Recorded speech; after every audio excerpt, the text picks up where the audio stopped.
የኢትዮጵያ ሀገራዊ ምክክር ኮሚሽን የትግራይ ክልልን የአጀንዳ ማሰባሰብና የተሳታፊዎች ልየታን በአዲስ አበባ ማካሄድ መጀመሩን በ8 ወራት ውስጥ ከ6.7 ቢሊዮን ዶላር በላይ የውጭ ንግድ ገቢ መገኘቱን የንግድና ቀጠናዊ ትስስር ሚኒስቴር ማስታወቁን ጨምሮ ሌሎች መረጃዎችን ይዘንላችሁ ቀርበናል።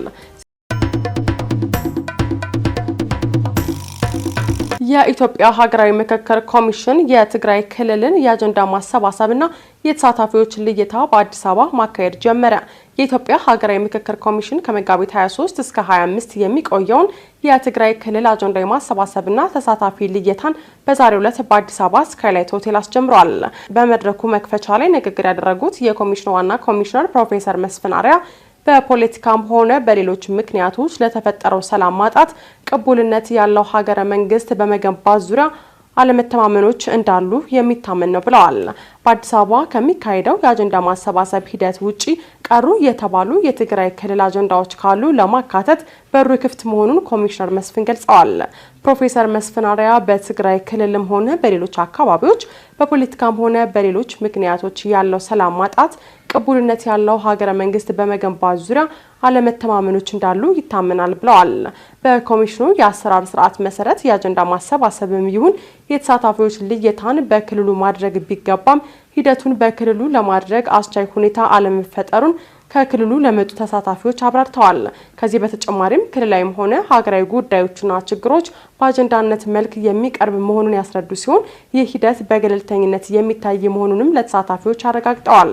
ዛሬ በተጀመረው በዚህ የመጀመሪያ ዙር ሂደት ከተሳታፊዎች ውጪ የፖለቲካ ፓርቲዎች የጋራ ምክር ቤት፣ የኢትዮጵያ ሰብአዊ መብቶች ኮሚሽን፣ የህዝብ ተወካዮች ምክር ቤት የዲሞክራሲ ጉዳዮች ቋሚ ኮሚቴን ጨምሮ ሌሎች በእንግድነት ተሳትፈዋል። የትግራይ ክልል በሀገራዊ ምክክሩ ላይ የሚኖረው ተሳትፎ ፋይዳው የላቀ መሆኑን የጠቀሙት ፕሮፌሰር መስፍን በአዲስ አበባ በተጀመረው በዚህ መድረክ የምክክር አጀንዳዎችን በመለየት ማስረከብና ለዋናው የሀገራዊ ምክክር ጉባኤ የሚሳተፉ ተወካዮችን የመለየት ስራ እንደሚከናወን አስታውቀዋል። በ8 ወራት ውስጥ ከ6.7 ቢሊዮን ዶላር በላይ የውጭ ንግድ ገቢ መገኘቱን የንግድና ቀጠናዊ ትስስር ሚኒስቴር አስታወቀ። በ2018 በጀት ዓመት ባለፉት 8 ወራት ከውጭ ንግድ 5.83 ቢሊዮን የአሜሪካን ዶላር ገቢ ለማግኘት ታቅዶ 6.76 ቢሊዮን ዶላር ማግኘት መቻሉን የንግድና ቀጠናዊ ትስስር ሚኒስቴር አስታውቋል። የኢፌዴሪ የንግድና ቀጠናዊ ትስስር ሚኒስትር ዶክተር ካሳሁን ጎፌ ለሕዝብ ተወካዮች ምክር ቤት ባቀረቡት ሪፖርት እንደገለጹት የዘንድሮ አፈጻጸም ከባለፈው በጀት ዓመት ተመሳሳይ ወቅት ጋር ሲነጻጸር የ2.4 ቢሊዮን ዶላር ወይም የ50 በመቶ ብልጫ አለው። እንደ ሚኒስትሩ ገለጻ ከፍተኛ አፈጻጸም የታየባቸው ዘርፎች ማዕድን፣ ኤሌክትሪክና ሌሎች ግብርናና ማኑፋክቸሪንግ ናቸው። ሚኒስቴሩ በቀጥታ ከሚከታተላቸው የውጭ ንግድ ምርቶችም 606.8 ሚሊዮን ዶላር ለማግኘት ታቅዶ 527.9 ሚሊዮን ዶላር ወይም የቅዱን 87 በመቶ ማሳካት ተችሏል። የዚህ ስኬት ዋና ምንጮች ተብለው ከተጠቀሱት መካከል በሀገሪቱ የተወሰደው የማክሮ ኢኮኖሚ ማሻሻያ ምርትና ምርታማነት ማሳደጉን፣ የገበያ መዳረሻዎችን የማስፋት ስራ መሰራቱ፣ በህገወጥ የምርት ክምችት ላይ የተደረገው ጥብቅ ቁጥጥር፣ ወደ ውጭ የሚላኩ ምርቶችን መጠን መጨመሩ፣ የማነጻጸሪያ ዋጋ ተመን በዓለም አቀፍ የገበያ ዋጋ ለዋዋጭነት መሰረት በየወቅቱ ክለሳ የሚደረግ እንደሆነ ሚኒስቴሩ አብራርተዋል። በሩሲያ በደረሰ የወታደራዊ አውሮፕላን መከስከስ አደጋ የ29 ሰዎች ህይወት ማለፉ ተገለጸ። የሩሲያ ወታደራዊ አውሮፕላን በክሪሚያ ግዛት በደረሰበት የመከስከስ አደጋ የበረራ ሰራተኞችን ጨምሮ በአውሮፕላን ውስጥ የነበሩ ሁሉም ተሳፋሪዎች ህይወት ማለፉ ተሰምቷል። የሩሲያ መከላከያ ሚኒስቴር እንዳስታወቀው ኤኤን 26 የተባለው ወታደራዊ አውሮፕላኑ 23 ተሳፋሪዎችንና 6 የበረራ ሰራተኞችን አሳፍሮ ሲጓዝ ነበር ብሏል። አውሮፕላኑ በክሪሚያ ግዛት እያለፈ በነበረበት ወቅትም የግንኙነት መስመሩ መቋረጡን የገለጸው ሚኒስትሩ በኋላ ላይም መከስከሱ መታወቁን ገልጿል። በአካባቢው የተሰማራው የነፍስ አድን ቡድን በአደጋው ሁሉም ተሳፋሪዎችና የበረራ ሰራተኞች ህይወት ማለፉን አረጋግጧል። አውሮፕላኑ በአለታማ ስፍራ መከስከሱ አደጋውን እየከፋ እንዲሆን ማድረጉም ነው የተገለጸው። የአደጋውን መንስኤ ለማጣራት የሩሲያ ባለስልጣናት በአካባቢው ምርመራ ጀምረዋል መባሉን ቲአርቲ ወርልድ ዘግቧል። ትራምፕ ከኢራን ጋር ያለው ጦርነት ስምምነት ላይ ባይደርስም በቅርቡ ያበቃል ሲሉ ኢራን ደግሞ ጦርነቱን ለማቆም ጥቃት እንደማይደገም መተማመኛ መቅረብ አለበት አለች። ትራምፕ ከኢራን ጋር ስምምነት ባይደረስም ጦርነቱን በ2 ወይም በ3 ሳምንታት ውስጥ እንደሚያበቃ ተናግረዋል። ኢራን ስምምነት ላይ መድረሷ ጦርነቱን ለማቆም ቅድመ ሁኔታ አለመሆኑንም ገልጸዋል። ኢራን በበኩሏ የተወሰኑ ቅድመ ሁኔታዎች እስከተሟሉ ድረስ ከአሜሪካና ከእስራኤል ጋር የሚደረገውን ጦርነት ለማቆም ፈቃደኝነት እንዳላት አስታውቃለች።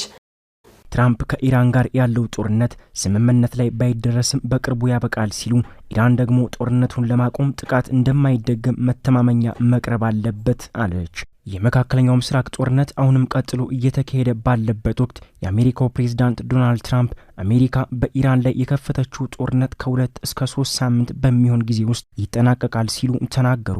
ኢራን ስምምነት ላይ መድረሷ ጦርነቱን ለማቆም ቅድመ ሁኔታም አለመሆኑንም ገልጸዋል። ትላንት በዋይት ሀውስ ከጋዜጠኞች ጋር ቆይታ ያደረጉት ትራምፕ አሜሪካ በቅርቡ ከኢራን ጋር የገባችበትን ጦርነት እንደምታቆምም ጠቁመዋል። አሜሪካ የምትወስደው ወታደራዊ እርምጃ በ2 ወይም በ3 ሳምንት ጊዜ ውስጥ እንደሚጠናቀቅም ተናግረዋል። አሜሪካ ከአንድ ወር በፊት ከእስራኤል ጋር በመሆን ጥቃት ከመክፈቷ በፊት ያስቀመጠቻቸውን ግቦች አሳክታለች በማለትም ገልጸዋል። ዋነኛው ግብ የኢራን የኒውክሌር መሳሪያ መታጠቅ አቅም ለመገደብ እንደነበር የተናገሩት ትራምፕ አሜሪካ አሁን ስራውን እያጠናቀቀች መሆኑንም አንስተዋል። አሜሪካ የኢራንን ሰማይ እንደተቆጣጠረችውና በበርካታ ከፍተኛ ፖለቲካዊና ወታደራዊ አመራሮች ግድያ ምክንያት ያገዛዝ ለውጥ መሳካቱንም ተናግረዋል።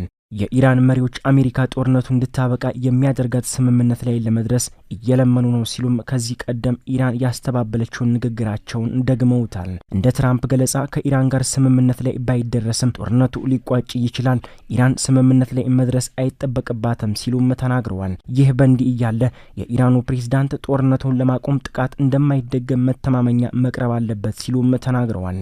የኢራን ፕሬዝዳንት ማሱድ ፔዜሽኪያን የተወሰኑ ቅድመ ሁኔታዎች እስከተሟሉ ድረስ ኢራን ከአሜሪካና ከእስራኤል ጋር የሚደረገውን ጦርነት ለማቆም አስፈላጊው ፈቃደኝነት እንዳላት ነው የተናገሩት። ፕሬዝዳንቱ ይህንን አስተያየታቸውን የሰጡት ከአውሮፓ ምክር ቤት ፕሬዝዳንት ጋር ባደረጉት የስልክ ንግግር ላይም ነው። ፕሬዝዳንቱ ወሳኝ ሁኔታዎች በተለይ ጥቃት እንደማይደገም ለመከላከል የሚያስችል መተማመኛ እስከተሟላ ድረስ ይህንን ግጭት ለማቆም አስፈላጊው ፈቃደኝነት አለን ሲሉ ነው የተናገሩት። በዚህ ግጭት ውስጥ በማንኛውም ምክንያት የሚደረግ የውጭ ጣልቃ ገብነት ለቀጠናው አደገኛ መዘዝ እንደሚኖረው በጽህፈት ቤታቸው በኩልም አስታውቀዋል። ፕሬዝዳንቱ አክለውም የአውሮፓ ሀገራትም ኢራንን በተመለከተ አውዳሚ አካሄድ በዓለም አቀፍ ሕግ እንዲሁም ገንቢና ሙያዊ ግንኙነት ላይ በተመሰረቱ ፖሊሲዎች መተካት እንዳለባቸውም አስገንዝበዋል።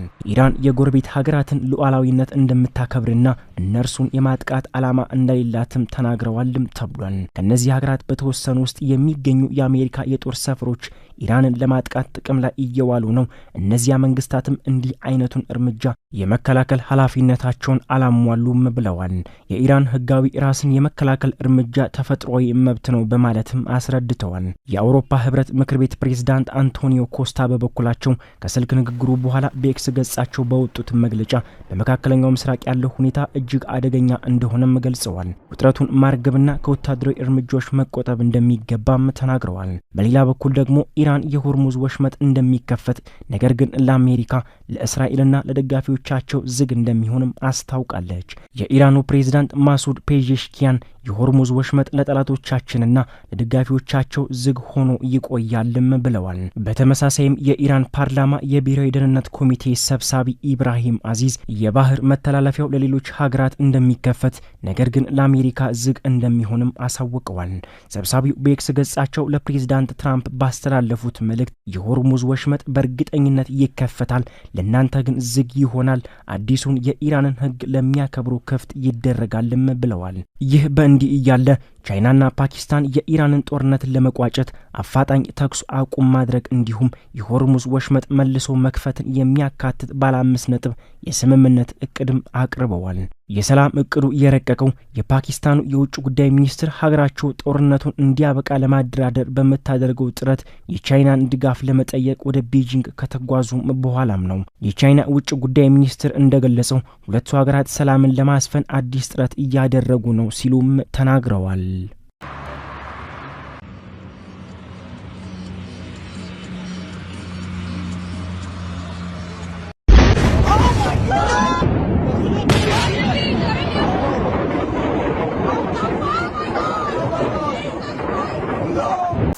ይህ ዜናዊ ቲዩብ ነው።